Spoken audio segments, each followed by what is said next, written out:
Okay, so ano yung concern nyo ngayon? Ako pinakarating ko yan, Kuya Nilo dito po. Oo, anong dahilan?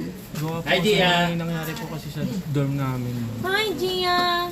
Bakit ano nangyari sa dorm? Nasunog po kasi yung dorm namin. Bakit? Kasi po, may, ang lumalabas po sa investigation, may nagluluto po. Sino bang nagluluto? Yun nga po, ma'am, wala nga po silang maibigay. Ako po ang pinagbibintangan. Nagluluto ka ba doon? 18, Lahat naman kami doon, 19 ma'am. years old ka. Lahat naman kami doon pwede po magluto. Kasi ang kasama ko sa kwarto, ma'am, mga Vietnamese po.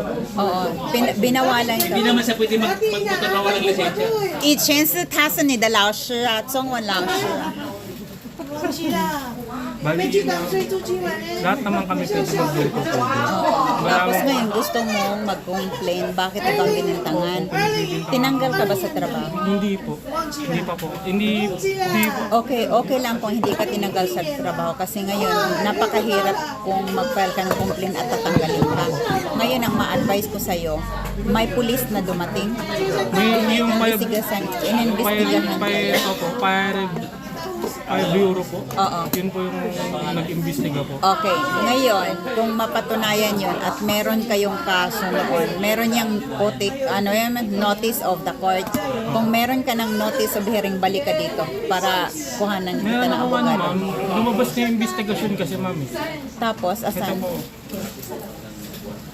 Gimana ho inyo? Ikape ah. Hoy. Nichuman. Ha? Uy! Niya pa ako nag-ikape. Umalis ka na? Saan kayo pupunta daw? Ha?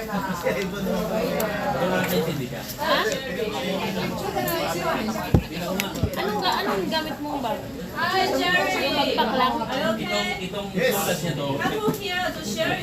Present mo nga kaya ko. Kasi uuwi na siya. Sabi pa, hindi pupunta.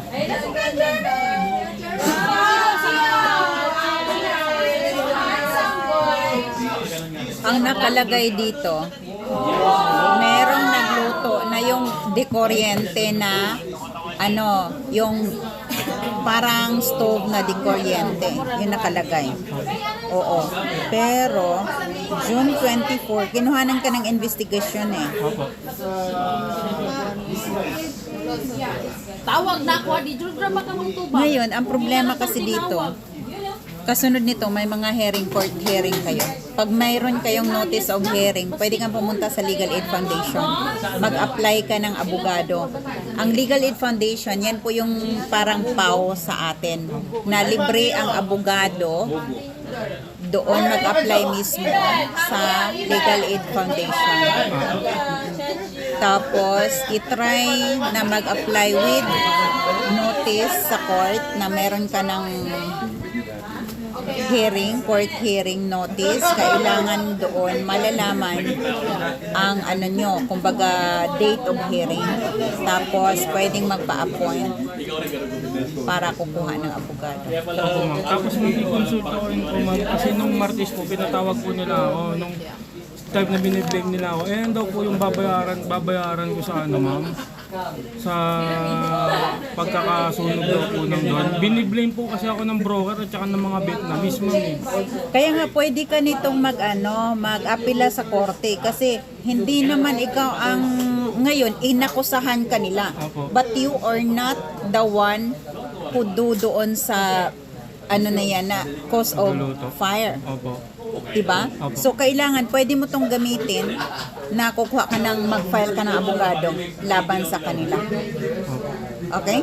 So, sabihin mo na hindi to. Kaya ngayon mismo, pwede ka nang magkuha ng abogado. Ganun po.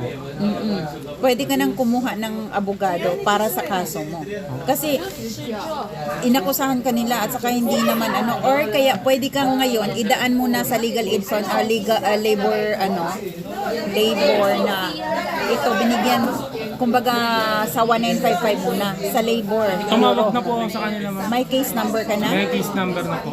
Ang So, sabi lang po asan yung kanina, ARC mo? Patingin ng ARC. Pasulatin mo to ng complaint letter. Kailangan mo magsulat ka ng complaint letter kung dadaan sa labor. Kasi kung meron ka ng case number sa 1955, diretso sa labor bureau yun. Ay, meron na binigyan ko na siya. Nagsulat ka na? Di pa. O, kailangan mo magsulat. Tapos, isulat mo doon na nangyari kasi yung dormitory na sunog. Ikaw yung pinagbintangan, pero actually hindi ikaw ang gumawa noon. Tapos, ang broker ay nagbigay ng, kumbaga, computation ng amount, pero hindi naman po talaga kayong gumawa doon. Yun yung i-file mo ng complaint. Kasi once na nakatawag ka ng 1955, yung case number, yung case mo, diretso sa labor yan. Kung wala kang tagapagtanggol or pag nag-arrange ng meeting, ikaw mag-isa pupunta doon. Kung ano sinabi mo sa akin, yun din ang pag-usapan doon tungkol dito.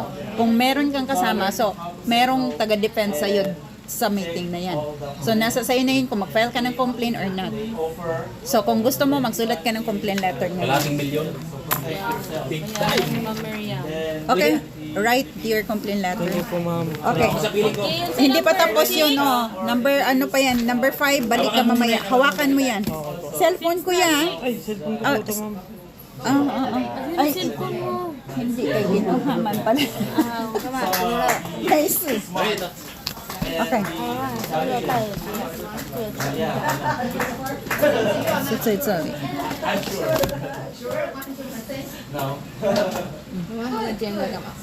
Nag, 今天是那个老姜。